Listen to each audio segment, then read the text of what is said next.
Welcome back to Cross Examine with Mike Troiano. That's me. We're here for another pod, and this week, folks, you are going to love it. I have probably the king of self-promotion, and no, not Puff Daddy. He's still locked down in federal prison for a minute. We have local legend, the great M to the K. How you doing, man? Good, man. Thanks for having me, man. Absolutely. Now, not only am I having you on because of your YouTube fame, you've been on that in the early days before there was even probably the word viral content, and you turned that into companies, and now live streaming seems to be the new thing, and we're going to get into all that kind of stuff so that you could share with the very few people on the internet who don't actually already know this guy. Right. But our relationship started because you had a criminal case. And I became your attorney, and we'll get into those cases and what the good, bad, and the ugly, if you will, and that turned into a friendship. So, I appreciate your friendship. Of course. And it's great to kind of come full circle to have a client here with me on the show today. Right. And a client that's also a talent, right? A talent, of course. So I alluded to just now, you've been on YouTube like early days when people probably didn't even halfway know what the word uploading means. Exactly. I want you to start from the beginning. What made you want to get in front of the camera? How did you get on YouTube, start putting out this viral content? Picture today, just now before I walked in here. What is this? You started your channel on January 14th, 2006. And if anybody who's the Rain Man or not the Rain Man doesn't know, that is 7,267 days ago. So let's talk about those last 7,000 days and change. Right? Yeah, let's do it. M to the K, or sometimes I call you Murad in a professional setting. Of course. Tell us about you. Tell us the background and how you got to this seat today. So basically, I started playing with cameras a long time ago, right? My older brother, so I come from a Moroccan family, and my family immigrated from Morocco back in the 50s. My dad was 62 when he had me, so he's like an old man having me. I'm his last kid. And so one of my first sons that he had when he was 15, who was already like my 60-year-old brother, right? So wait, I started to already interrupt so early, but your pop started at 15 to 62? Yeah, so my dad's first kid is 15 years old in Morocco, right? He had a longer career than LeBron, man. Right? 10 kids all in total in between. I think like 5 wives. He did his thing. Okay. But it was good that he did it. Some people like look down maybe about it, but I think I'm kind of in his footsteps because I have like 4 baby moms and 5 kids right now, so it's almost like same track. Are you trying to catch up? It's just God's planning.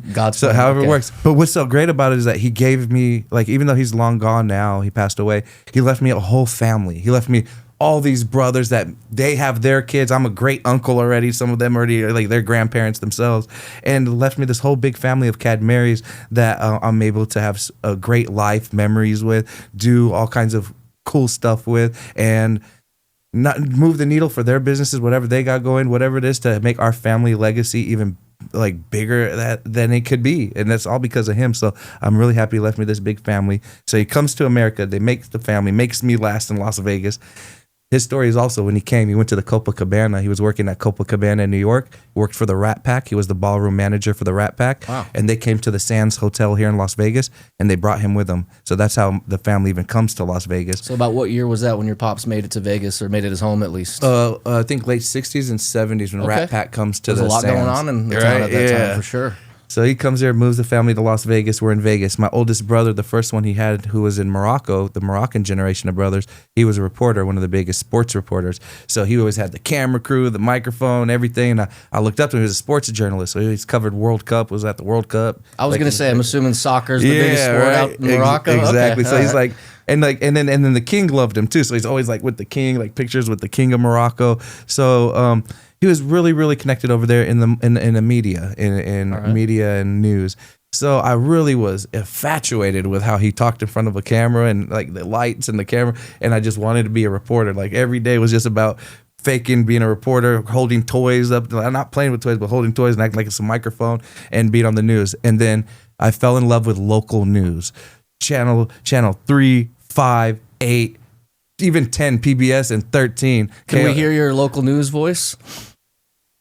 Hey, how are you guys doing? Ken Hamilton here with Contact 13. Oh, we miss you, Ken Hamilton, too. He went somewhere else after, All right. Yeah, we love him. Right. So I love the news. Right? I did the kids' news for KTNV. Remember Ricky Cheese? Ricky Cheese. Classic name, she's classic the best. reporter. She's been there since I was a little kid, right? So all the local news, I was in love with them. There's a reporter named Dave Malkoff over at KTNV over there at Channel 13. He would put me on this little thing we did, the kids' news, and I used to always be on the kids' news. Wow. Then one New Year's Eve, I go sneak up to the strip, right? I printed out a Channel 13 logo, stapled it onto my vest, stapled a paper to my vest, had a fake mic flag, and was on the strip covering New Year's Eve coverage, right? No camera? With a camera. With a camera. Okay, all right. Sharp view cam. It was that camera that looked like, with the screen. I'm filming down there, filming all the New Year's events, and then Dave Malkoff comes to me and sees me with the whole get up and everything. He's like, what's going? Oh, you gotta host it. That we're gonna go do a shot back to you, and then you're gonna send it back to Trisha Keene and I believe it was it was Kathy Ray and Ken Hamilton back up on top. About how old were you when this was going on? I'm about like 11, 12 years old on the strip, midnight curfew, like not allowed to be there. Vegas walked there hoodlum. from Flamingo and Eastern, walked up the whole Flamingo to the strip, and got right to where Channel 13 was right there. And then I'm there walking and hosting the news there. So I got to host the Channel 13's New Year's Eve. I got to do the kids news for Channel 13. Everything started with my love from news and multimedia to making these videos. I started getting into middle school. I'm at middle school behind the Boulevard Mall in the hood. It's very, very hard, tough area to grow up in. And I moved from Green Valley there. So I went, I already got out the hood. My mom moved from Sand Hill and Flamingo, and we went and touched Green Valley for about 2-3 years. My mom was married to somebody, and then they got a divorce, and we moved back to the hood, Flamingo and Eastern. So I go from this whole Green Valley, Vanderburg Elementary School, Burkholder, Greenspun, Life, and then go boom, straight to the hood or middle school. Getting beat up every day. Don't know who I'm supposed to hang out with. I'm getting beat up for hanging out with people. Okay. So the Mexicans thought I was Mexican, and I'm hanging out with African American. I play basketball. My whole team is black. And then after school, they're jumping me, beating me up, and spitting on me, telling me I'm a disgrace to Mexico and all this. And I'm Moroccan. I'm like an Arab over there getting beat. And every time I say I'm not Mexican, they'll go harder on me. Like what? You're not? Of course you're not. So I went to this school, and then they had the morning announcements. Those morning announcements, I seen that they had a setup like a little video editing 2-station studio type of 2-monitor studio. And I was already doing this with my VCRs and stuff at home. So when I saw that, I was like, wow, that's the actual equipment here in the school. I said, I got to figure out how to get into that announcements team.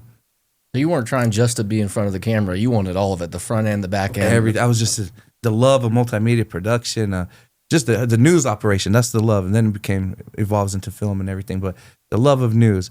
And this is how it also evolves my life, loving news.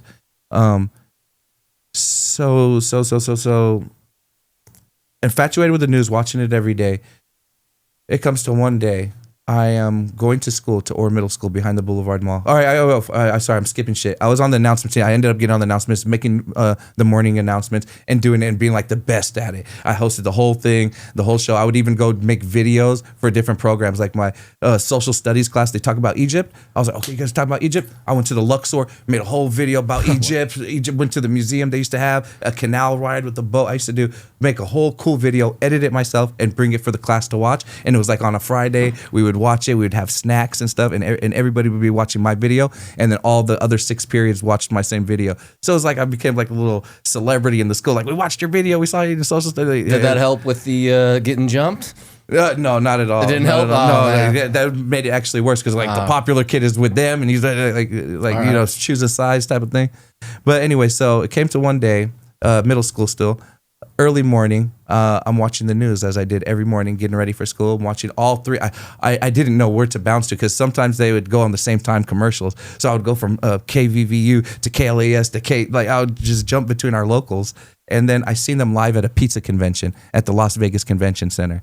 And it was like, I'm over here at Ted Purdy live at the pizza convention, blah, blah, blah, showing the pizza convention. And I was like, I know where that building is. My dad gambles next door at the Hilton, which is the Westgate today. Yeah. My dad gambles next door. I know this whole pink building, and I know from my school, if I keep going straight and I turn right, I'm going to be there. So one day is my first time ditching school. I'm walking up past my school. I was get right to the edge of my school property of Orr, behind the Boulevard Mall. I'm like, I'm gonna continue down the Karen and take that straight shot to the Convention Center Street. So I'm looking at it. I start passing it. Then the mall. Started getting past the mall property, and I was like, okay, cool. I'm ditching. I'm doing it. It's working. Solo status? It's solo status. Okay. But I had no friends. That's like by myself. I get to the convention center. Pizza convention. Pizza stuff everywhere. Everywhere you look is pizza stuff. I'm getting hungry. Right? And then so I go in, and then I was like, oh my God. I walked in the area. There was conventional ovens. Conventional ovens. It was like, all the state of the art ovens. Then I'm seeing the word conventional, right? And I don't know convention, what that means, and conventional and all. So I'm thinking, damn, this whole place is for pizza. Like this whole building they built next to the Westgate is for pizza. And then I was like, dang, they got all kinds of stuff here. So I was going getting free pizza, talking to the news stations, doing everything. Then I learned they have different types of conventions. It's not just pizza while I was there in the building. I was like, when's the next pizza show? Like asking people around, just talking. They're like, no, they have the convention calendars right there. And I go walk up to it. And it was like Comdex, which was before CES. It was like a big consumer electronics show. Comdex, CES, NAMM, this, that, all these conventions. And then I took out my binder. I had like this little binder I had to carry. Pulled out the binder, unzipped it, and started writing down every single convention coming and the date. And then that for those ones that I've written, the first years where those are all the days I ditched school. So I ditched school and would go to the convention center. I learned about conventions. I learned about the new cameras, better cameras at CES. I would sneak into these conventions. No one say anything. I'm like a little kid just walking in with a book bag. No one say nothing. I'm like, they'd stop me. I'd say, oh, my dad, I'm going this way. They'd be like, oh, go ahead, go. No, nobody says nothing to a kid. And so I'm just in the building. I'm learning about the newest technology. I'm learning about all the world's best things. And I'm receiving samples and stuff from the companies. They're like, what do you do? Like, you're so young. What are you doing here? I said, I make news reports on products, on new technology, new electronics, and games. And then they're like, oh yeah. Well, we have this. This is our new emulator gaming system. This does this, that. Over 300 games on this, that. Here, write us something good about us on your website. And they didn't even talk about video. They talking about write things. And I was like, what? I just got that. Then I figured out how to get things from everybody's booth. Like, I'm a blogger. I write for my website, this and that. I'm the youngest blogger in the world. I did it. Then it just started from there to the man I built today to where I got. Act as if. Act as if. Okay. It's like. You got that mantra now. Yes, and that's what it's like. Acting ability. It's like I started young to just be to where I'm supposed to be, so I don't get kicked out. And that acting turned into everything that it is today. It's like I faked it to make it. Everything I did was fake it to make it. Why not? Right? That's the only way. If I and what also separated me from, like, what I say, the winners from the losers. What separates the winner from the losers is just doing the work. Because everybody can say, I do this, I can do that, I'm going to do that, I did it. It's just go do it. You if you could do it and you go get it done, and as you're doing it, like, this is what I'm working on, this is what I'm doing. Like, we're doing this podcast. Yeah. When this podcast comes out, it's like, oh, you did it, it's done. We ain't talking about you going to do it. I plan on getting them to, and then usually there's some people call it evil eye, some people, whatever the superstition may be, or whatever it is, it won't happen because you talk too much, you said too much information, something stopped it, So I learned from these type of things. Everything that I did was spoken into existence, and everything was, I faked it to make it. I went to places, I had the authority that I shouldn't have had, and I acted and upheld that authority and went through without depriving nobody, without hurting anybody, without anything. And it's basically, how did Noel say it? He says, I bullshit with integrity. And that was in your documentary. Yeah, this guy's got a bullshit. full-on documentary. I hit him up and said, hey, man, I know we know each other from work and whatnot, but send me a little background bio info. And he's like, click, here's the link, 55-minute, like, Hollywood-produced documentary. And I remember that part where you said you were a bullshitter, and a bullshitter with integrity, which is not... which is hard to get. Yeah, it's not common. Most people bullshit to do bad or deprive or to hurt. I would bullshit to get, like, my guy who's in a wheelchair, Noel Lee, CEO of Monster, into backstage, into getting them like, oh, what, they got reservations? Don't worry, I'm gonna call as the owner of the restaurant. We're gonna have VIP and everything. and that's what I do. I would always do these little. I do mischievous bad shit, but it's not like bad where it's like, cuff him, take him. This guy's got to learn his lesson for that one. It's like, come here, you little dumbass. We need to watch out for things like that. You're always pushing that line. Yeah, right. You know what I'm saying? Exactly. But I do it to a good extent. But so learning conventions, learning multimedia, learning all these things, this helped me to make my own craft. So Tom Green, This guy came out from Canada. I love Tom Green. Right? I got a couple of my own stories, but you go. Tell me all about your Tom Green. I watched this guy, Tom Green, one episode, out in the streets, doing crazy Tom Green stuff, foolery, right? And I said, that's what I need to do. He's like a reporter, and he's a funny reporter. He's doing funny stuff. I was like, that's me. That's all the way. I'm gonna go to the strip. I'm laughing because I'm thinking of his episodes. Yeah, he was like really off the walls, right? But I was thinking I could do it like a news style of this, like talk about the Monte Carlo was just burnt on fire, right? Which is present day Park MGM. Monte Carlo's on fire. Going to the Monte Carlo fire right now. We're gonna act like news reporters, and that's how it started. The first MTK show, wow. Monte Carlo fire. We're there. I'm acting like a news reporter there. The building's currently on fire above me, and this is on Google Video. YouTube don't even exist yet. It's called Google Video. I'm on Google Video. Fire, Monte Carlo, this and that, and I start talking to reporters like, or talking to people out there. Did you see the fire? Do you know when it started? Do you know who it was? Like, just asking stupid questions. About how old were you at this time? I say 12, 13. So you're still a young. Yeah, you're still a baby. Okay, I'm on the strip. Yeah. So they're like, why am I even talking to this guy? And you're just catching him off guard. Doing that, taking the bus to the strip. Jumping into Bellagio. So you graduated. You leveled up, as they call it. You're not I'm the walking first human anymore. to jump in that Bellagio. Now you go to jail straight from that damn water. They take you to jail. You should go to jail if you jump in the Bellagio. But me, I was numero uno. Okay. Jumped on it. They even got on boats to try to get me. And I seen the boat coming. I had enough time to get up. And this is one of the most biggest videos on Google Video. I still was able to climb out of there, but right when they were about to nab me. And then I get out of there, and then I run up to my cameraman right after I get out the water. First of all, it starts off like this. Okay. A lady is standing on the side of the Bellagio, and she got a sign that says, "Summer in the spring." She got the there twice on a pyramid looking board.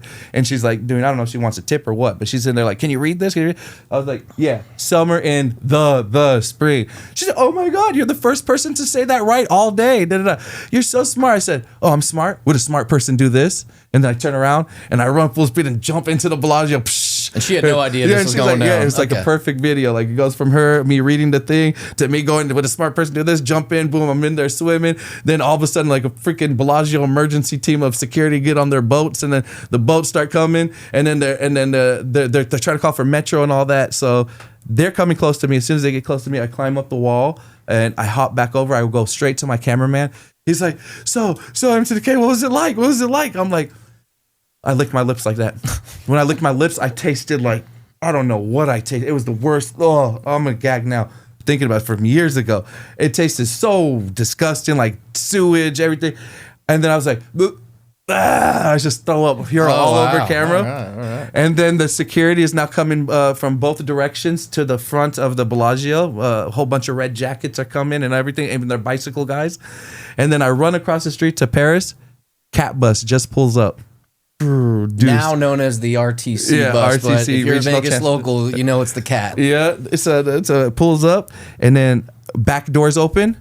I jump right in the back doors. No payment, no nothing. Boom, back doors. Boom, then the cameraman comes in. He comes in through the back doors. Then we sit down in the seat, and then the bus goes. And then you can see Bellagio in the back, everybody like scrambling, and they're like, "He's over there, he went over there." Then you can see them like looking at the bus. And then that was one of the most biggest viral videos I ever had. That was like 25 million. That's the first of viralness that I've seen, like the big numbers. Because there's already numbers I could consider viral at the time, which is like 100K or 50K at the time at those years in 2006, 5, 4 and up. Like this is like, that's viral. 25 million with that YouTube video or that Google video of the Bellagio was my biggest. Everybody was talking to everywhere I went. They're like, "You're the kid who jumped Bellagio. You jumped Bellagio. You jumped Bellagio." Did police ever reach out? Because you just put it on the internet. Yeah, I put it on the internet. Told on yourself. Told on myself. And okay. I don't even think the internet was that hip, like for our local community and everything. Because I would go to school and I'd have millions of views online, like in high school time. Right. And nobody in high school was hip to it. Few of them were. But nobody was like hip to it. They weren't on the internet. Now the police departments, I mean, they have sections of departments that are dedicated to social media because, as you know, a lot of my clients put their own crimes on video, and they foolishly think by like, "Oh, I've got it on vanish mode or Snapchat or this or that." No. I'm like, bro, it's all in the cloud. It's there. To interrupt your bio real quick, don't videotape your crimes unless you're trying to be like this guy, and then make sure you have money to hire me. But it doesn't go away. I've had plenty of people, I've deleted it. No, it was on the vanish mode and this and that. I'm like, the cloud. Anything you put in your phone on those apps goes right up to the cloud. They have it in their server. It's in their IP. It's right there. And they just, Metro or whatever police agency you want, just types up a little subpoena, says send it on over. And then they're like, you want to, then the DA sends it over to me. I'm like, okay, that looks like pretty clear 4K image there. We got to talk about that. So don't do that. That's good advice. I wouldn't do it. Don't film any crimes. Don't do a crime. How about that? Don't do a crime. Don't do a crime unless you're like stupid, right? Okay, so this is your first viral video, 25 million. Even today's standards, as we throw out billions and all this stuff, that's got to be a pretty significant number. Today's number, it's like today, it equals to today's like viralness, right? Okay. And this was back then, so that was a hot video. So fast forward, I started making music. I started making music with my friends in the area of Flamingo and Eastern. Country music, right? So we make rap music, right? We called ourselves Stunnership Records. The only reason I call it Stunnership because I was infatuated with the Titanic. I like loved Titanic. I knew everything about it, every fact, everything. So I was like, we're Ship Record. And I liked Stunner because of Birdman at the time. I was Young gonna Money, say right? Cash Money. So I was like, I'm a stunner. Everything was about being a stunner. I was like, Stunner Ship. We're like a ship of stunners, like a Titanic full of stunners. So that's Titanic sunk, right? MK. I know, but dude, they had to build the Federal Reserve some way, right? So so that's another pod. That's a whole other podcast. So basically, I would make my music. Now I'm shooting my own videos, editing my own videos, shooting my own music videos, recording my own music video, even recording the song. And remember those old mics that were just like a stick with a microphone on it, like a little white thing, and it'd go up like this in a little circle bottom. I'm thinking of like the skinny black ones. Dude, these things were like at Walgreens for like $4, $5. It was like a little cheap mic. Okay. I'm on the back of a TV with the TV like taped to the TV, and I'm recording straight songs with that thing on a monorail desktop PC, making these songs, putting them out. So you wrote your own lyrics? Didn't even write them. Can you look in the camera and say that? Or never wrote a lyric. I was just freestyling. Oh, you did? Oh, you freestyled. I'll punch in, and I didn't even know what punch in was. I never been with the experienced engineer. Nothing. This is just us with computer stuff at the house. Okay. So I was like, oh, I'm just gonna freestyle till I mess up. When I mess up, freestyle again till I mess up, and then that's how I did. And I would puzzle piece the whole song together like that. To be clear, what I meant by that is we're not gonna have some MK haters come out and say that you bit off of somebody, because that's a no-no in the hip hop industry. Yeah, right, exactly. Some people have done that to me. That's honestly what it is. We'll get to that. Copying someone is like the biggest form of flattery. Yeah. So if they're trying to be like you, they want to be you. Why not? Why not? Right. Okay. So you're getting in this hip hop game. I'm doing hip hop, making videos. I'm popular on MySpace now. MySpace is around, big website. I'm turning up on MySpace. A lot of friends. I believe I had like 20-something thousand friends at the time, and this is big for the time. So. That was a cool website back then. You could play a music video as soon as you clicked on it. I always kept Tom in my top 8. He wasn't getting kicked out. He was like, wait, Tom Green or the Tom from MySpace? The Tom from MySpace. Okay, because those are two pretty interesting Toms. Yeah, they're pretty interesting. We got to keep them straight. Okay. Right. So Soulja Boy sees my videos. Soulja Boy sees my videos online, and he's like, "Yo, who shoots your videos?" And remember, this is the time YouTube is brand new. I just got on YouTube. Me and Soulja Boy actually joined YouTube 24 hours apart from each other. So we're like the first creators to go on board. Since you were so like on the ground level, because I've never even heard of Google Video. Right? Did you like know that YouTube was coming out? Like, I was forced over there from Google. So Google was like, hey, you better download your data and your videos, because after this date, November, this, that, we will no longer be available, and we will be pushing you to youtube.com. So go ahead and create an account now there. Okay. So it was like, I think they just did the accusation, or whatever the word is. They bought them. Mm-hmm. So they bought them. So they're forcing all their acquisition. Yeah, their you got it, boss. Right? Accusation is what we'll talk about That's in a court stuff, little right? bit when we get into the legal battles. Yeah. So basically, they moved out all their users over there. I'm one of the users. I moved over there, and I guess probably Soulja Boy was as well, because we joined the same day. So we're over there, and he hits me. He's like, "Yo, who does your videos? Who's editing your videos? Who's making your music? And who's doing everything?" I was like, "I do everything by myself."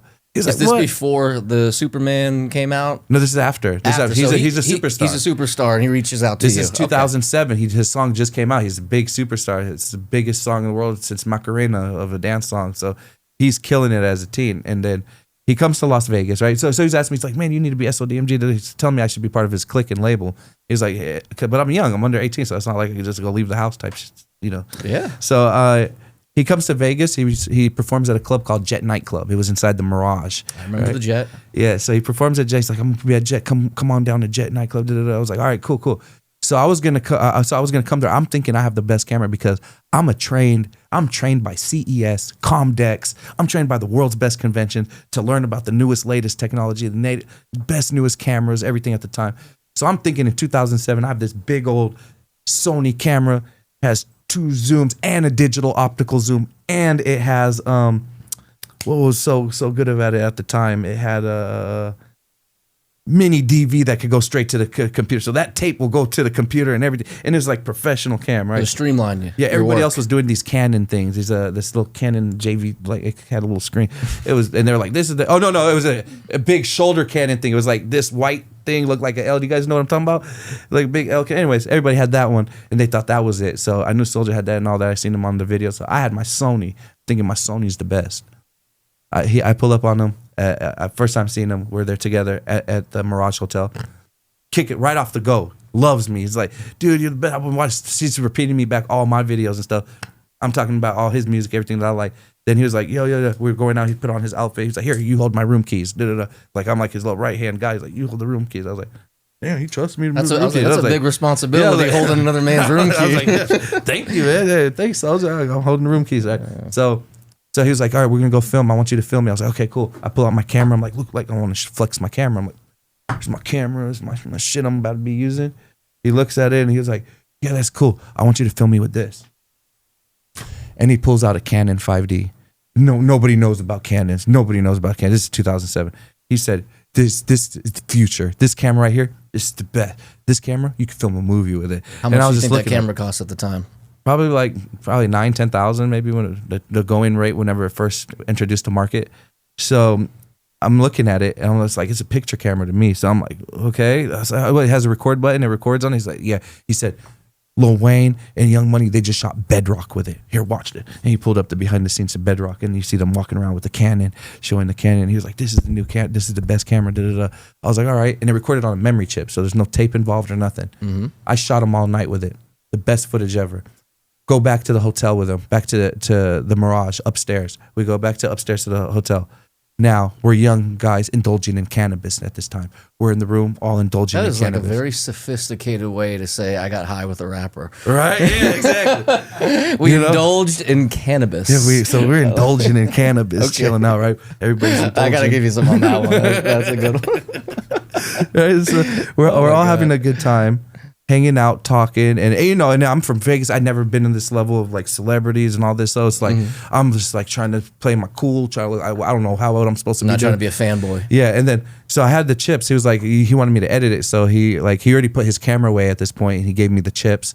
And I went to the bathroom and I grabbed like one of those little toiletry bags that had like Q-tips and stuff in it. It was like a little bag with Q-tips, cotton and stuff for like people in the bathroom. I dumped all that out and I put the memory chips in it, tied it up, and I put it like where I was sitting. There's this table, nightstand, whatever you want to call it, a little coffee table. I put the thing behind the lamp, the memory chips. Then continue indulging with them and talking all that. Then the sun's coming up and they're like, okay, we got to get to the tour bus and go to the next city. We got Phoenix on the tour. Got to go to Phoenix. And I'm like, okay. Then I was like, okay, when I get home, and I take the bus home too. Like I'm popular online. I'm popular at school. Not too popular, but I'm like popular. I'm in high school. I'm football. All this stuff. I'm taking the bus. I know how to get around town. I'm on the strip still. Soulja thinks I'm like rich and does his level type shit, and I'm just like I'm fake not. Fake it till you make it. Yeah, fake it till I make it. So I'm up there. I'm like, okay, I gotta get on the bus, get home fast as I can, edit this video as fast as I can, turn it around and give it to him so he could be like, damn, that was so fast. Oh my god, he's so good. It's so fast. I was trying to flex. So I went home. But when I got home, I say bye to them, right? They say bye. They go take off. They get on the tour bus. They leave. I go to the CAT bus and I go home, RTC bus. I get home. I knock out for a little bit because it was like all nighter and I wasn't used to that. And the indulging can make you sleepy sometimes. Exactly. So it was good indulgent stuff too. So I got up. I got because there's no dispensaries at the time. So this is like wherever he got it. So I go home. I fall asleep. I wake up a few hours later. I'm like, okay, I need to edit this. I need to give it to him. I need him to let him see it. I'm the best. I get up. I'm like, oh, I don't got the chips. I done left the chips at the hotel behind the lamp on the table. The indulging. But guess what? He liked me so much when he first met me. He trusted me with his room keys. Those room keys were still in my pocket. I still had a copy of the keys. So I go full speed back on the cat bus, straight up there, stop at every stop all the way to the strip, get to the strip, run to the Mirage, get to the Mirage. You must have been bugging out at each one of those stops. Yeah, like, oh my God, get on the bus, hurry up, get off the bus. Like, because I'm thinking, I'm from Vegas, so I don't trust the housekeeping. I know stories about my friends' mothers and all that growing up. So I was like, I'm not leaving those chips in that room. I need to go get there to get them before they get them. And imagine if they put them in Lost and Found. I can't go get it from Lost and Found. I can't. There's no way it's happening. Now, I used to work room service at Bellagio when I was in college, and some people would hang out in the rooms and stuff, like try to watch TV. Like, they know when we open the door, when we close the door, and I'm like, I can only justify how long it is to grab the room service and get out of there, because if something comes up missing, I want to be like, I was in there for 30 seconds. Like, right, exactly. No thanks. So you're freaking out. Yeah, so I'm freaking out. I get up there, right? I don't want to just go in his room, because even though I know he's 100% not in it and all that, I don't want it like any weird, something like, I don't want to be responsible for anything that happens or I get in trouble. Yeah. I knew his manager was still there, right? So since his manager didn't get on the bus with him, I go to his room. I go start banging on his door, like boom, boom, boom, boom, boom. His name was Miami Mike. I wanted to tell Miami Mike that I left my memory cards in Soulja's room and I'm going to go in there. He ain't answering the door. Boom, boom, boom. Then I look through the little peephole, like I look at the peephole, and I could see like white, like as if the window is open in there. Mm-hmm. I was like, oh, he must have already been gone, because he had those shades closed when we walked past his room last time and talked to him. Okay. So I was like, okay, he's gone out of there and he's not answering the door. I said, I'm going to try the key. So I just went back over there, and it was like a stick-in key. So it wasn't like, there was no such thing as that. So I stick the key in, boom, boom, it opens. I open the door. I go straight to the memory chips, grab them. Oh, thank God they're like still here. Get them, put them in my pocket. Then I look at the table. There is like so many roaches, like doobies, right? It's all true story. So what happened. I grabbed the memory chips, put it in my pocket, and then I'm like broke in the hood. So I'm like, okay, let me grab all these roaches. They're like this big, so they're like full blunts for somebody my age. So I was grabbing. Oh, I'm thinking a roach. We're like at the cockroaches. The end of the no. I know what it is. Yeah. At the end of the indulging. You're saying there's some blunts waiting for you. Yeah, no. You're right. Okay. They're the roaches at the end of indulging, but they're still like good size. Good enough for a broke high school kid. Yeah, for broke high school kids. So, okay. Getting all those, got them together. Then I'm about to leave. You lost the plot. Huh? You lost the plot. The plot line?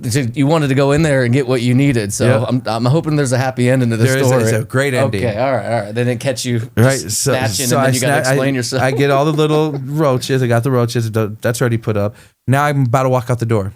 As soon as I get to the door, this is why I feel like you got to always believe in God, like 100%. I get to the door, about to go in the hallway. Boom, boom. God just hits me with like the nervous. The bubble guts? Yeah. So I was like, instant. I was like, oh. I was like, and there's a door right next to me. This door right here is like the door is a bathroom that like all the friends were using. Like all the friends who were like hanging out in the room, they're peeing on the seats. They're like disrespecting the place. It's not nice and clean. So I'm like, oh, I'm going to go to Soulja's bathroom. It's probably nice. I go master bedroom, open it, go around the corner, go to the bathroom. I open the bathroom. Soulja's freaking $500,000 "The World Is Yours" necklace is on the floor with that yellow diamond, big huge canary yellow diamond chain holding it, and it's there on the floor. I'm like, oh, now I really got a shit. All right, so I go sit down. I'm looking at it. It's on the floor. I pick it up. I was like, so this is one of the most infamous chains in hip hop history. Even till today, it was like "The World Is Yours." It was a big chain. He even tattooed it on his stomach. Scarface. Yeah, from Scarface. So I pick it up. I look at it. I'm like, oh my God, it's so famous. It's iconic even to me at the time. I'm like, Soulja left his chain right here. Like, oh my God. And I was just like, I started calling him. I had Nextel at the time. It was like the little boost thing. So I'm like, I'm the little boost trying to hit him up. Like, you left your touch. I tell him he left his chain. He's not answering me. 1 day, 2 days. And I'm just like blowing him up like every way possible. He's just like doing his Soulja thing on tour. You would figure if you lost that big of a chain and someone's blowing you up, you'd be like, maybe he's got a hook on this, but I don't know. Yeah, but he was like a star, like celebrities, like, oh, that was just M to the K, a little kid, maybe I want to, link up with sometimes in Vegas. Who knows what he thought of me at the time, right? Sure. So he was just not answering me. So then he hits me up. He's like, yo, MTK, what's up with you? You keep calling me, you keep in. What's the word? What's going on? I was like, man, think how you hit me. You left your chain in Vegas. He's like, what do you mean? I said, you left your chain, your big chain. The world is yours. He's like, what? He like, he didn't understand the world. I was like, the chain you have tattooed on your stomach. He was like, hold on. And you could tell like he went to go look at his stuff. Okay. And he's looking right through his Louis briefcase full of jewelry and don't see that chain there. Then he gets back on the phone. He's like, you got my chain? I was like, yes, I got it. It's not like I could FaceTime him or show him it. So I was like, yes, I got it. And then he was like, does anybody know you have it? I said, nobody knows I have it but my sister and like my best friend. He said, don't tell anybody you got it. Don't tell anybody for your safety and for like to not get the chain robbed off you because people will come for that. And he said, are you allowed to fly out? Could you fly out to Atlanta? And then I was like, I don't know. Let me ask my mom. And then he was like, oh, I was like, mom can go. She's like, no, you can't go to no damn Atlanta, right? And I was like, okay. So my mom said no, but she said if you're because I told her you live in L.A. too. If you ever go to your L.A. house, I could come there. And then he was like, I'm finna go to L.A. tomorrow. I'll be in L.A. So he's like, all right, come to L.A. I was like, okay. He paid for me an airplane ticket to go to Los Angeles. I went on the plane. I went to Los Angeles. I was wearing a Pro Club hoodie with his chain in my hoodie, and I had like some little cheap rolly bag where you put laptop in and like school stuff. I had that bag. I put a couple of things of clothes in it just in case I overnighted. So, but I was only supposed to be there for it because he booked me a flight to get there with just enough time to go to his house with a flight to get the hell back out of there. Yeah, so I had he didn't want a minor on across state lines. Yeah, same day flight for there and back. So I was like, just emergency underwear type stuff, and brought that. And then when I go to him, Arab and Jabbar, which is two right-hand men at the time, they come open the door for me. Boom. I knocked. First of all, I get to 717 Olympic building. I'm in LA by myself. Like, it's already something. And then I get to the 717 Olympic building right across the street from Staples Center. Soulja, he has the whole condo on the rooftop. It was his. Jimmy Iovine gave him the condo up there. So we get there. I get there. I get pulled up into the whatever, a taxi. There's no Uber or Lyft. I took a taxi from the airport there, which cost another airplane ticket. Basically, when I landed there, and then Arab and Jabbar, they came. I remember they paid me, gave me money. I gave it to a taxi guy. You let him keep the tip, whatever. Then we go up the elevator, go upstairs. We get upstairs. Then we get into Soulja's condo. I get into Soulja's condo. I go to where he has a wraparound stairs because it's a 2-story condo on the rooftop. I go up to the top of the stairs. He's sitting on the top looking like Scarface. He's like this on a chair, hat like this, indulging in cannabis. Indulging. He's like this. He's looking at me. And then he's like, he has about 80,000. It looks like minus 20 bands from $100,000 stack right here next to him. Then he's looking at me. So you got the chain? And I was like, yeah. He didn't even say hello or nothing. I was just like, yeah. I took it up my hoodie and gave it to him. Gets it. Looks at it. Goes, all right. Puts it on.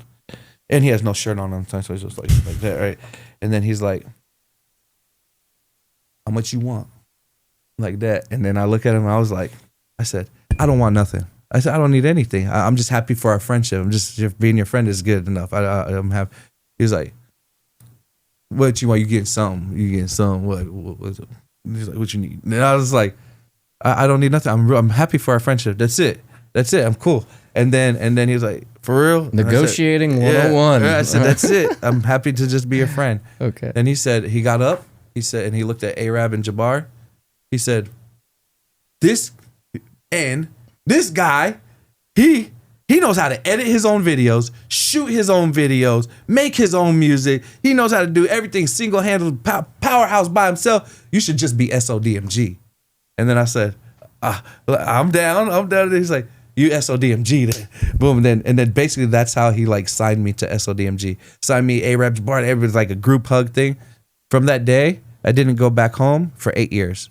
Damn. From that day, the first thing he told me to do, he said, do you know what emancipation is? Do you know what emancipation? I was like, no, like, what is that? He's like, you got to get your mom and dad, you got to get them to sign this paper. Like, look at mine, this mine. See, my mom signed it. And then you're your own folks. You can do whatever you want. You can go anywhere. You go with me on tour. We go on tour. You don't need nothing. You're your own adult now. And I was like, oh, let me ask my mom. So I just told my mom. I said, okay, when I go to Las Vegas, let me ask her. When he flew me back home so I could grab clothes and stuff, I went home, grabbed the clothes. had my mom sign the paper. I said, this is an emancipation. This is a paper Soulja gave me. He said that you signed this. It was actually his manager. Her name was Debbie Coda at the time. She made the paper for me. And I took the paper to my mom. And my mom looked at it all. She's like, okay. Boom, boom, boom. And I said, and then we needed a notary there, right? So we did it like at the bank, at Bank of America on, I don't know if it's there anymore, on Sand Hill and DI. That's where I did the emancipation, got the paper, and then I got to go back to Soulja's house and then never come home for 8 years later. The rest is history, as they say. Hey, this is Mike Troiano with Cross Examine. If you're looking for criminal defense in the state of Nevada, I am your guy. Go to our website, listed down below, TroianoVegasLaw.com. Now, I want to do a slight transition and talk to you about how you and I came to know each other. Yes. Let's start with the first case, a alleged misdemeanor battery case. You remember the case I'm talking about? Absolutely. Jay, can you hand me the file? Thank you.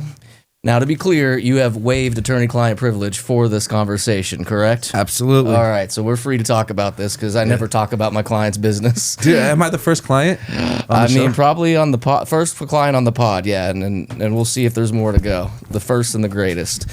All right, so you were accused several years back of a misdemeanor battery charge. And so for those of you that don't know exactly what a battery is, because a lot of people confuse assault and battery, a battery requires an offensive touching. So punching in the face, smacking a water bottle out of your hand, even if I don't actually connect with your body, smacking that out of your hand, flipping your hat off, etc. Those would be examples of a unlawful, intentional, offensive touching. So before we get into the nitty-gritty of how that case broke down and what I was able to do to you, tell us what really happened, and then I'll go through the legalese part of how we got you out of it. All right, so I was at my grocery store that I went to every day. Have a great relationship with everyone that works there, right? They all know me when I come there. I always make jokes and kid around before I get out. And so I'm at my grocery store, just another day. I have the fake Drake with me. This guy, I had just beat him up and we became friends. Guys do that sometimes, right? It was a celebrity boxing match. It was on pay-per-view. Like I beat him up. He's the guy who act like Drake. So he's in Vegas visiting. He's with me. We go to the grocery store. I'm buying I wanted to get pineapples, pre-cut pineapples and things like this from Smith's. I'm in the vegetable fruit section area. I'm walking by, having fun. Since I was a kid, every time I go to a grocery store, I don't know why, maybe I have a chemical imbalance. Something may be wrong with me. Indulging? Right. I always grab the water that they spray the vegetables with, and I always spray the vegetables with it. I don't know, it's the thing I do. I just walk by with shh. And then there's this lady, I wanted to make my friend laugh. He was there. He was walking with me. Asian lady, very nice lady. She's sitting there. She's about to pick up some celery. She's about to grab the celery. I said, hey, wait, before you pick up your celery, you got to clean your veggies before you eat them. So I grabbed the water hose and I spray her vegetables. Shh. She grabs it, and then she's looking at me. She's looking at the veggie, looking back at me, like, okay, it's getting weird. I said, always clean your veggies type thing. And I walked off like the joke. This is done. Boom, continue. Pineapples, continue the shopping. Don't even know something is wrong. Get to the front when it's time to pay. The manager lady, she's, I think her name was Kim. She's a nice lady. She was up there in the front. The lady is with her and her husband. They're standing right there, complaining about the water spray on the celery. And then so I don't know what they said to her, but then the guy, the husband, I walk up to them. I see they're having a problem. She's looking at me. She's like she does. That's what she does to me. And then I was like, oh. And then she's like, I see the husband. I just pranked the husband like 2 weeks before. Oh, what kind of luck? So yeah, exactly. So just like 2 weeks before, I seen the husband in Target. He left his grocery cart unattended. So I went and I was going to take his grocery cart. So I told him this is now property of me, the grocery cart, because he left it unattended. He's like, no, this is my car. I'm like, no, you left it alone. Finders keepers. Like, just a joke. Like I'm doing what I'm doing. I'm trying to make my audience laugh. This is what they like. Some of my audience is losers. They want to see people get messed with, right? Or harassed, whatever you want to call it. I would call it harassed because I wouldn't want no one doing it to me, but I'm doing it as a living. I make a living doing it. I'm not hurting nobody. So I took it. I hijacked his cart, right, basically from him. But then I let him have it in the end. Of course, that's how every prank goes. All right, I'm just messing with you. There you go. I see him and I'm thinking, oh, okay, his wife is tripping. I see his face. He's familiar. I pranked him before. I'm like, yo, hey, wait. It's okay. No. I sprayed her vegetable. You don't remember I pranked you like 2 weeks ago? Remember your grocery cart at Target and this and that? Then he said he remembered it. It clicked into it. He was like, oh, you mother, this is the guy from Target. I hate this guy. He's like, so that's what it looked like it turned into. And then they go outside on the phone. They're on the phone. Like they're trying to make a big deal out of it. They call the police. And then the police, I'm already getting, I'm like, should I stay, wait for the police? I'm asking Kim, like, should I stay? You want me to go? Should I go? Should I stay? She's like, honey, it's up to you. Go. I'll talk to them every day. I was like, all right, I'm out. The manager of the store said, it's cool. Just go then. I was like, all right, I'm going to go. So I leave. I get out of the parking lot and barely make a U-turn. Police officers come behind me. Lights on, everything. I'm just like, yo, so. They're like, driver, hands out the window. I was like, oh, all right. I was like, hands out the window. Comes up to the car with my hands out the window. No, he had me even hold the door. And it turned into holding the door type thing. And then he comes up to the car. Comes up to me. He's like, were you just at Smith's? I was like, yeah, I was just at Smith. And then he was like, so what happened in there? And then I was like, oh, I was just in there shopping. I think there's like some type of miscommunication with the lady. I sprayed her vegetables. I think she's tripping out on it or something. That's all that happened. I think, no, I first said, I think the guy in there's tripping for me filming a video with him before. There's something like that. There's something going on. And then he was like, okay, wait 1 second. Then he comes back up to me, and then I try to tell the another cop who was with him, who was just standing there looking pissed, looking at the car. Because I'm in the side of Noli's gold Bentley, and it's like S-A-M to the K on it, all kinds of stuff. So he's standing on the side of the car, just looking pissed like this on the side. And I'm just like, man. And I got the fake Drake with me. I got my wife now, at the time my girlfriend, but she's my wife now. We're all there in the car, and she has her friend with her. And the cop comes up to me. I'm like, yo, you know, I don't cause no trouble around here. I'm a public figure. I'm kind of popular. He's like, I know who you are. You're the guy who goes and destructs property and puts it online. And I said, whoa, you're confusing me with like another influencer. That's not me. I do the pranks. I do the funny video. And then he was just like, he was the one. He was the main guy of the whole thing. We're going to get to him here soon. This guy would not let me go. All the other cops was like, man, just let they're like, this is water. This is a water thing type of thing. The other cops were like, they're not trying to mess with it too much. This one guy, he was just 100% making it a case, making it a thing, making sure like I left with a tick. Like he was trying to take me to jail so bad. None of the cops wanted to take me to jail, where he had to make a citation out of it. He had to make something out of it because he couldn't take me. Yeah, it was a misdemeanor, and he didn't participate or actually witness it in front of him, so that's why they're forced to do the citation under those particular circumstances. And he was telling me the whole time that I sprayed her with not water. I sprayed her with some foreign substance. You sprayed her with an unknown substance. I said, no, it's the water that's in the hose connected to the vegetables. Same thing in the same area where I sprayed her. We're going to go look at the camera. If the camera shows that, you're going to get in trouble type shit. So it's like they're reviewing the footage. And I'm sitting there waiting. We're sitting outside on the floor waiting while they're reviewing the footage or whatever. And then he comes back like, yeah, you did it. Citation. This now you go to court. Come back to court for that. So then that's where I come into play, right? Yes, because I'm an internet guy. Yeah. So I was like, I'm in trouble. I've been in trouble forever. Yeah. Like I don't get in trouble. So you reach out to my office at this point. It wasn't that easy. It's just like that. Don't just make it like it's that easy. Then you tell me.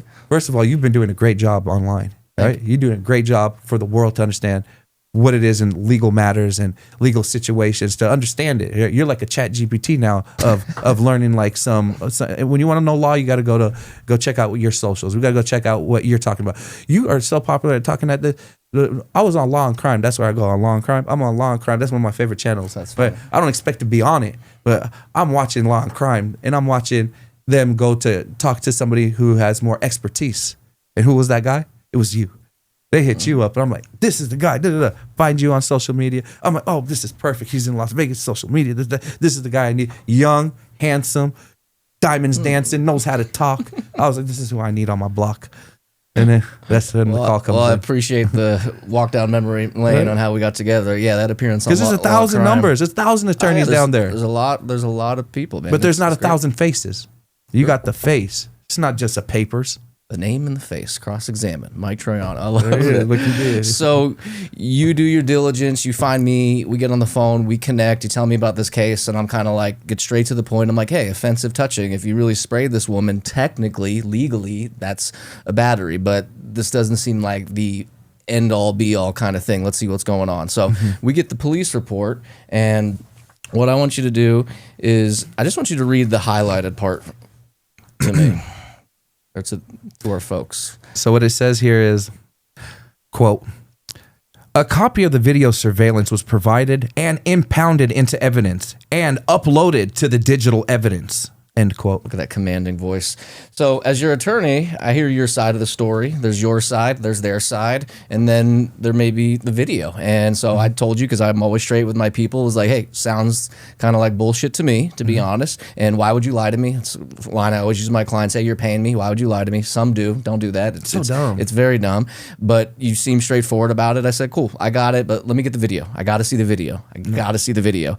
We fought for months to get this video, which couldn't have been more than 2 to 3 minutes. It wasn't like we had some extensive discovery request. It was the video that's referenced in the report, as you just read, that says not only did the officer view it, but he uploaded it into their system and preserved it. And preservation of evidence is a pretty important thing in the criminal world or any kind of legal battlefield. Right. So eventually, after months of getting it, I get a report, a supplement report from the officer, and I just like... One of the times where like, I didn't even want to call you. I'm like, how do I explain this? Because clients always feel like things are shady. And I'm like, oh, it's not always like that. You know, we're all just trying to do our thing. But I get this report and I'm going to read it to you. The supplemental report, after they already said what they said. Yeah. And I quote, in the previous report, this is the officer, in the previous report, I prematurely stated that the evidence was impounded. When I conducted the follow-up to gather the surveillance from the incident, it no longer existed due to being deleted at the store. I mean... Deleted at the store. At the store. Like, yeah, blaming it on the grocery store. And I called you and I said, bro, this case is done. Yeah. Like, this is some nonsense. So we cleared that up. You got past that. Thought that was the end of it. Next time we would catch each other, be out at a social event or whatever. At Mar-a-Lago or something, right? Mar-a-Lago, right? Wherever they want to ship us, I'll go. But then, unfortunately, another little incident came, and this was a little bit more directly to your social I like how you said that. I like how you say a little incident, because when I'm doing these things or when these things occur, I feel like it's just some little stuff. But it becomes a whole world of trouble. Well, this one was a little bit more serious. In fairness, we're going to start with what you were charged with. Burglary of a business, that's a felony. Comprehensive theft, value $25,000 or more, but less than $100,000. The alleged value, and we'll get into why I say it's alleged value of the alleged stolen property, was 38 G's. It sounds like you're a bad guy if you look at the complaint. Thank you. What happened? This is everything he just said equals this. Me and my friend Sam, who's never been in trouble a day in his life. He's never been in trouble ever. This guy won't even think of trouble. Like, you think it's something, he's such a good kid, and he's like an architect, college, everything. His name is Sam. He loves Formula One. He's from San Francisco. He's one of my good friends. He comes to Las Vegas. We go to Formula One. I have a ticket. He has a ticket. We're going to Formula One. We park at the Venetian Hotel. Why? Because our section is near the Spear. That's the area of where we're supposed to go sit. Walking through the Venetian, whole bunch of people are walking around with their little VIP passes. There's this little red pass. Everyone is wearing it. It's like, I feel like it was like given to everybody at the front door. So, but this pass was for free food and drinks for reward members of the Venetian Palazzo. So if you were one of their gamblers and a gamer and you're one of their reward members, they would give you this pass. So you can, if you have a ticket already or you're attending Formula One, you may go to the Venetian's dedicated area and get a free soda or like some sliders and French fries and this type of, little hors d'oeuvres. So I'm walking to the Venetian. I see a security guard. I said, hey, where's everybody getting them passes from? He was like, oh, right over here, man. Come on. He walks me over to a ballroom. And then he was like, oh, but I'm dressed really nice. Like, I'm dressed fancy, like Louis Vuitton stuff on. And then he was like, oh, but you a big dog. You need a VIP. You need to go in this room right here. Go in there. I was like, all right, thank you, man. We walk in there. Is that entrapment? Right, dude. I will get to that in a minute. So, for something else. But so he puts me on to where the room is. I walk in the room. It's for players, clearly, right? And I walk in there. There's a lady and her, probably a couple, right? A couple married couple standing there waiting to get their passes. The attendant, whoever's supposed to be at this table where all these passes are on, is not there. So it's just a table full of passes. So the couple is sitting there waiting for whoever they're waiting for. I haven't even seen who works there. I just walk in. It's a couple. It's a table full of passes. I'm like, cool. Walk up to it. red passes everywhere, and it's for the free food and drinks. I want to wear a VIP. I want my things to. Dude, I know it's wrong to take things that's not yours, not asked, but this looked like some bull stuff. It's not just wrong; it's illegal. It's illegal, to take right? things that are not yours. But I'm thinking, looking at a paper pass lanyard, I was like, okay, I'm gonna grab one. We're already going to the formula to get the little VIP things. Where so I grab one for Sam, and I grab an extra 4 just in case his brothers and stuff were coming. So I looked out for them, thinking, okay, if they're gonna be in there, we meet them. They can get some snacks too. So I'm thinking about the whole friends group, right? Get them the passes. Then I'm like, cool. We have them already now. 3 hours. So I grab the passes. I leave. Plain and simple. Walk in. Couple just standing there. Oh, we have passes. Oh, we have more people. That's good enough for us. Walk out. Bye to the security front door. Thank you. Out. I'm out. I'm already worried. Like I sent you the video, that first video, when you see this, that's us literally just getting them, and we're happy. We're excited. He's like, yes, sir. We got the. And then as he's holding this, says no cash value on the pass. Shows it to me. We go off. We get to. Already 2 hours. We're already watching Formula One. Now we're going to go to try to get a free food and drink, right? Go to the dedicated area for where the reward members were allowed to go. Walk up to it. It's a Venetian security. I walk up to her. She looks at my pass and she looks at me. And then she looks back at the pass and says, oh, 1 second. I knew something was wrong. I knew right there something wrong because I just watched 5 people just walk right past her and she go like that and they all went in. She looked at me and said, oh, 1 second. I said, this is bad. I told Sam, I said, Sam, forget it. Let's go. We're not going in there. Forget it. They're onto it. They know I took the passes. We ain't going in there. We're not going to be able to get the snacks. So all about the snacks. All about the snacks, right? So we go back walking around the corner. We're walking around the corner. We are now they have like a little turn into the Palazzo like main entrance, how they had it designed. So we're walking in that territory. I turn around. I know Metro. I'm born and raised in Las Vegas. I know who saves us. I know who our leaders in our safety community is. I look, I see them running. I turn back and look at Sam. I say, hey, I'm taking this shit off. They are onto us about this. I throw it in the fucking tree. I said, I'm not doing. I said, turn back around. They're still running, and there's a black suit. Black suit. I'm already with a name tag. I'm already knowing that's Venetian or Palazzo. That's one of their local here. He's running too. They're looking at us. I said, dude. They're coming for us. Throw that shit away. You don't need it. Get rid of it. He's right. Like, so the ones that we had for our friends, like the extra 4, to the bushes. Psh, those went in the bushes. And then his ass, I was like, get rid of yours too, man. They're getting closer. Like they're not playing. He's like, nobody's coming. He turns around. He sees them running. He says, oh shit. This is the first time he turned. He thinks I'm joking or something the whole time. Right. So this is the first time he turns his head and looks and he sees them running. He said, oh my God. I was like, yeah. I was like, exactly. Take that shit off. He said, and he still with the Metro coming and security. So he's going to laugh if he sees this. He says, he takes it off and he says, I'm keeping it as a souvenir. No. Oh my God. I'm like, yes, me too. That's literally me. He's like, I'm keeping it as a souvenir. This is a kid never been in trouble. You never gonna tell. You don't know. There's no what's a crime. Nobody thinks that's trouble. What we just did anyway. Most people would have done some shit like that if they're like a group of friends. Or maybe they would have asked. Maybe they wouldn't. Maybe they did what I did. I didn't do nothing to like hurt nobody or anything. I took to get free snacks and shit. So he wants to save it as a souvenir. He's saving. Police come. Against the wall. Metro starts tripping in every direction, and then it gets the wall, and then he's like, "You guys." The Venetian guy comes. You took some passes or something, and then I was like, "Yeah, we took some passes, something like that." He's like, "Where are they?" I said, "I don't got them now. I threw them away." They're like, "Oh, we didn't find those passes." And then this is where it gets really weird. The guy asks us where we're from, right?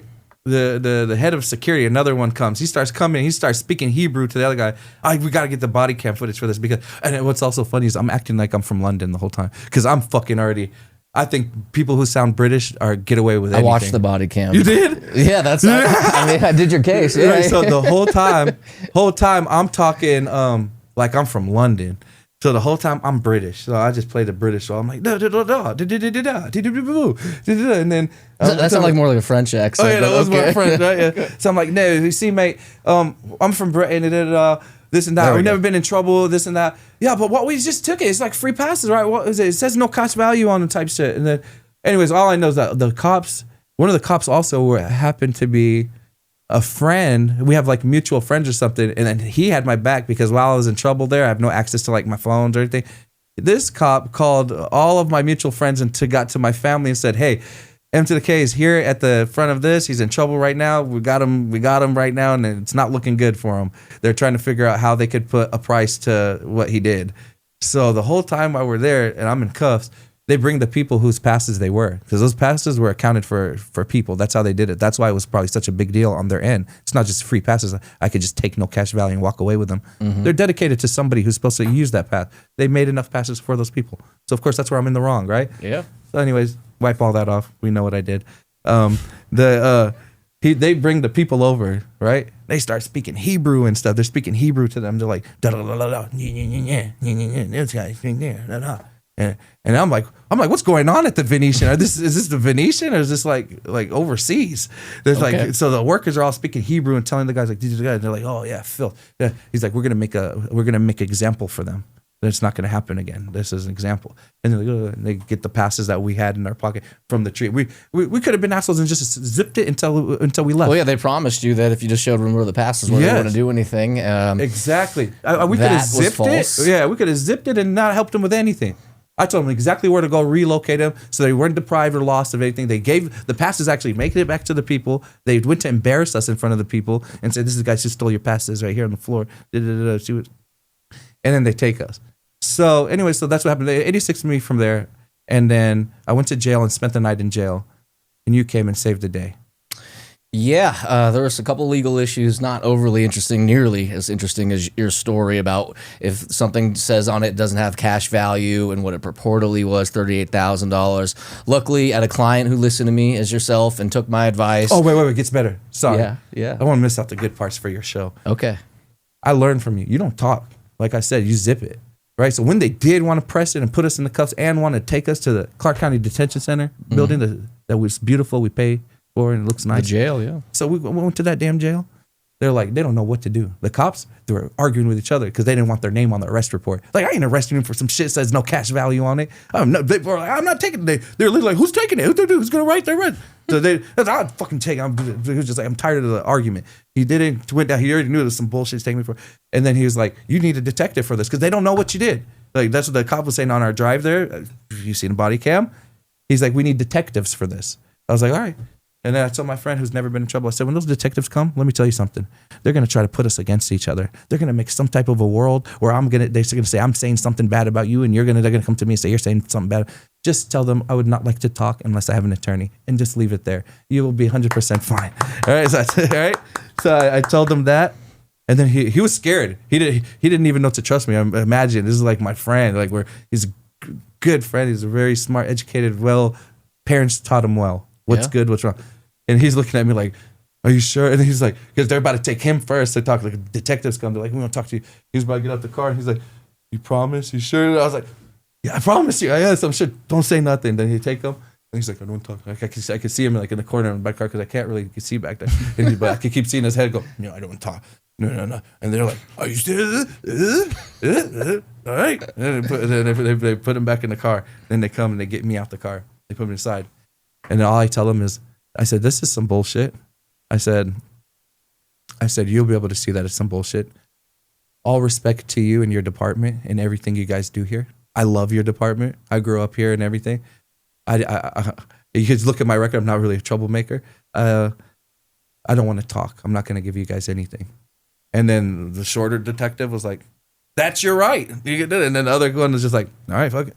And then they went back to the car. They sat there with each other, talked in the back of the car, still in the booking outside area before they take you in. Mm-hmm. So they're like, okay, nothing, no statement, two things, no statement. With the police's thing, the officer who signed the arrest thing, he didn't even write the report. Somebody else wrote whoever was there, they're all fighting about it, wrote the thing, and then he's the one who signed it on the bottom.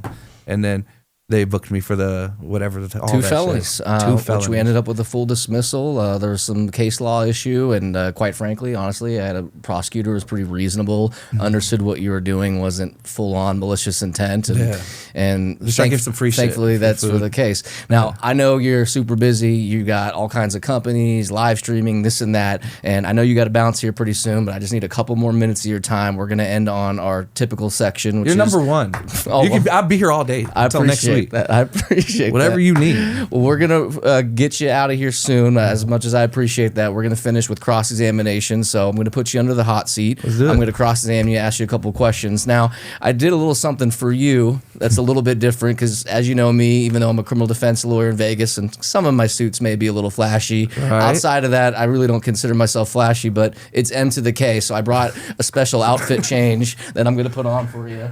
Here, Okay. because it's M to the K, so I wanted to just show it up. Swagging. I mean, Look this at guy's you. hanging out with Soulja Boy and doing rap. You gotta give some dope. You gotta do a couple of these. And and then I even got the matching gold Jordans for you. Okay.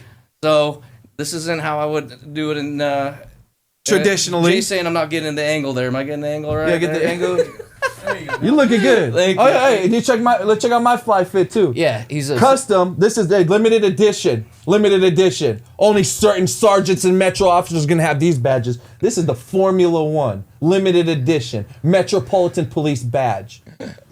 The fact that he's wearing that after being arrested by Metro at Formula One, it's because there's no beef with them, you know. no, they didn't do. They did their job. You know when I really know police is important and never to be like, oh, F the, like the trend of people who thinks it's cool, like silly, F the, silly. When I had my kid, when I have my first kid, I understand how important it is for them, for our community, for our parks, playgrounds, anywhere it is, to keep the wrong people who are maybe having trouble in their lives or just criminal and bad or chemically imbalanced people controlled out of the area from where we're trying to raise our family and our kids. We need good policing, and Metro generally does a good job. And when they don't, that's where people like myself step in, and we'll catch them. We check authority.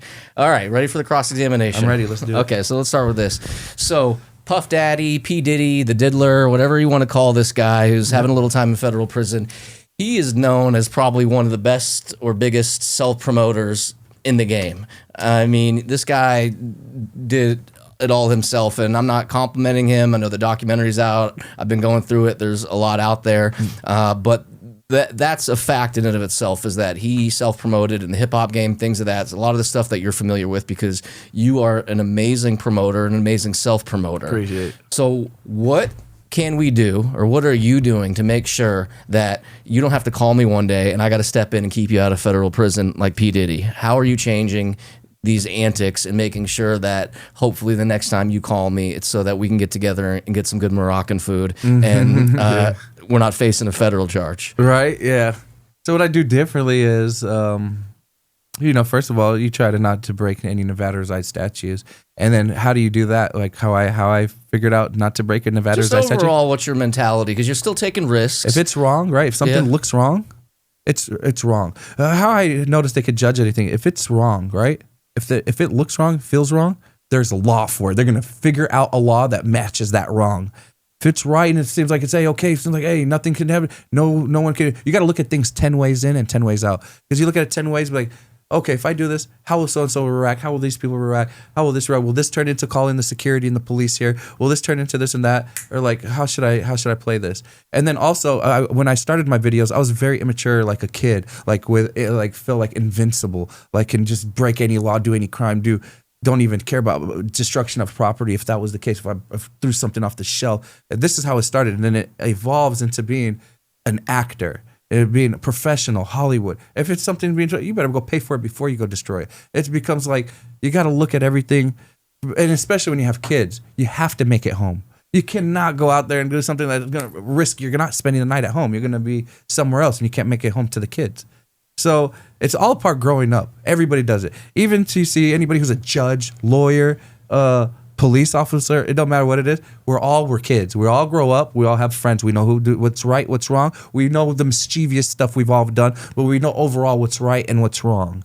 So in a video, it doesn't matter what I'm doing, where I'm at, what it is. If it's right, it's right. If it's wrong, it's wrong. And it's tasteless to put out such disgusting type of stuff if you're not at that age where you can be someone tell you, hey, that's wrong. You shouldn't be doing it. And you shouldn't be at an appropriate age where they'll be like, that's wrong. Like, put them in jail and throw the keys away. Like, so think it 10 different ways before you try to put up some content is your advice to somebody that might try to be like you one day, or is that's faking it till they make it. That's excellent advice. Now, your documentary that I watched and I really enjoyed, two of my favorite parts. One was your relationship with your parents and God. That really stood out to me because I think that both of those are very important. Yes. The other one, not so flattering for you when you got robbed at gunpoint. Yeah. So I don't know if it was my favorite, but it really stood out.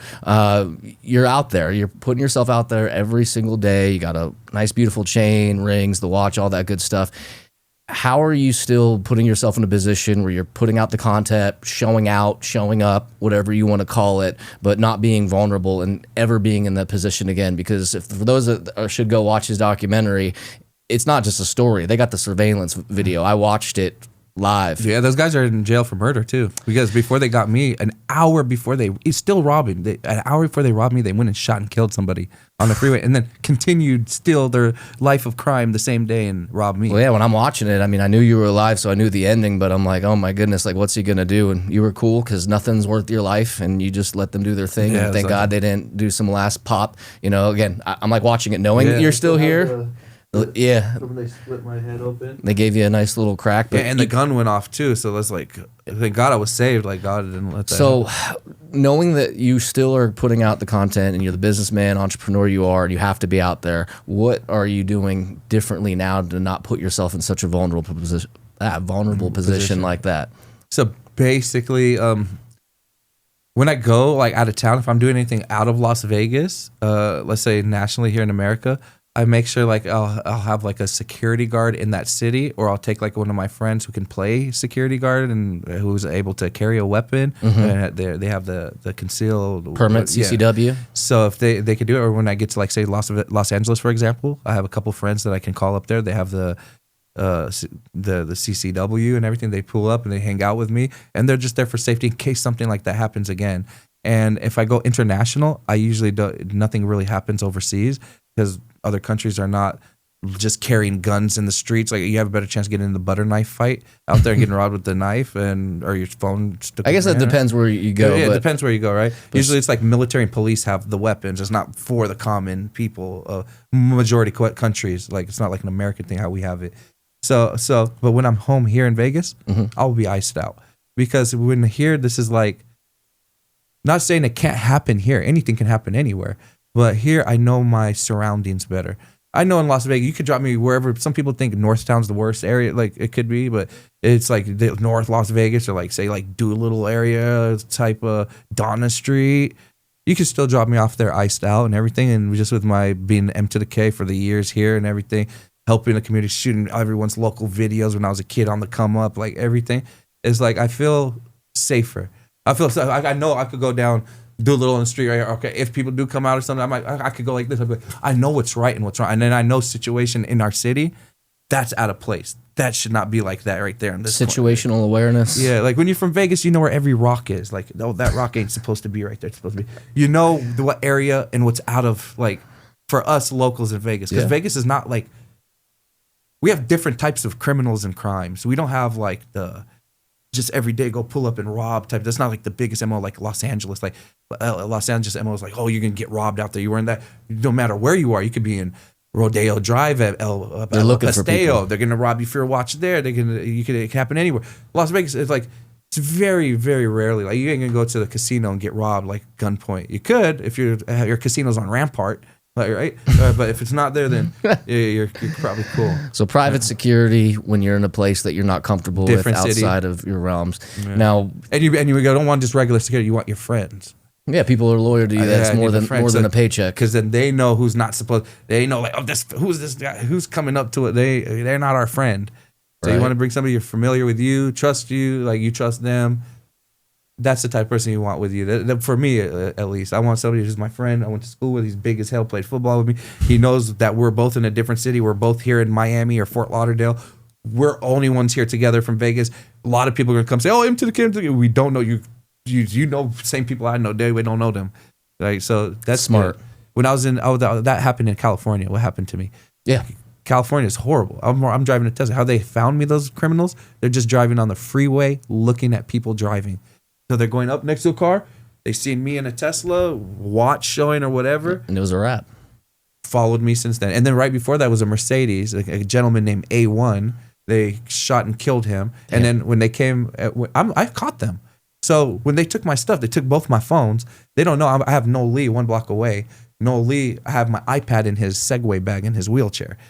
I get like, I'm bleeding. I go opposite lane of traffic. I go back, emergency back to where, I don't even want to go where we went. We went, Noel Lee, like I was his right-hand man, the billionaire Noel Lee, monster. He loves music. He wanted to go to Oakland to some shit, to some restaurant jazz place to listen to jazz. So I was trying to be smart with my thinking. I don't want to park the car in the parking lot because every time we ever parked in that parking lot, they break the windows and just take nothing. Right, so it's like, why you got to stop hanging out in L.A., my man. No, this is the Oakland right here. Oakland, San Francisco, right? Tech Valley, like this is where the tech, all consumer electronics stuff. I'm out there, and when I'm at the jazz place, I try to go get him easy access because I pick him up, I put him in the chair, I help him. He's paraplegic. I'm like his right hand man, like the movie Kevin Hart with the other guy in the wheelchair. That's my life. I'm with a billionaire. I help him out with everything, and I'm M to the K doing it.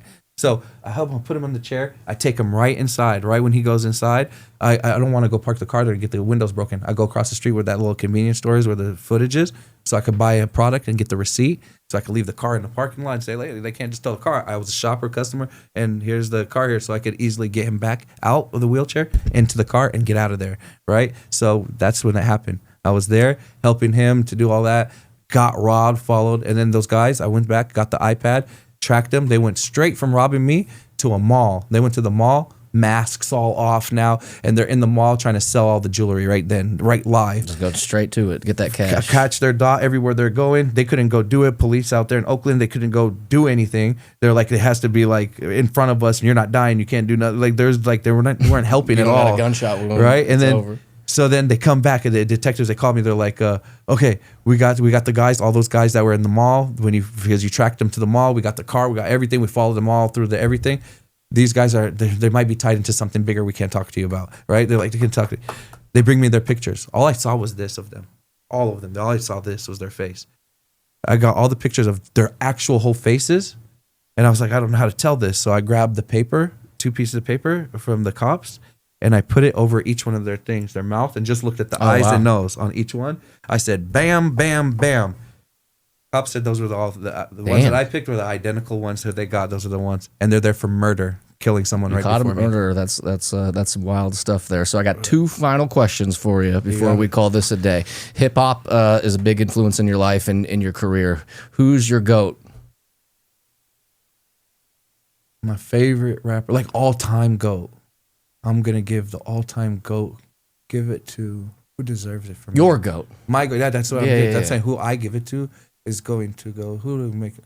I'm giving it to Ludacris.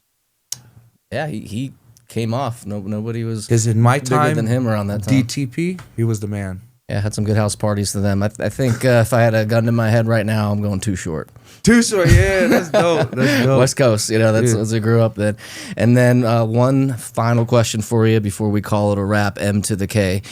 If everything went away tomorrow, snap of a finger, you still got your life, your health, your family, but the platform, the streamers, the businesses, you just had to start from scratch. What's the first thing you're doing to get back to Do I have a record? Huh? Do I have my current record? No, you're new. Just wipe clean. You got your family, you got your babies, but nobody knows M to the K. Everything else is gone. You still got your knowledge, you still got your experience, but that's not going to get you anywhere. I would be on Martin Luther King. Probably Martin Luther King. What is it, Boulevard or Avenue? MLKBLVD. Yeah, Boulevard. Probably sitting at my desk, my detective desk at Metropolitan Police Department, and then maybe I would have been already out of there and maybe governor. But that would have been my plan because there's no other job in the world that I would want to be but a cop.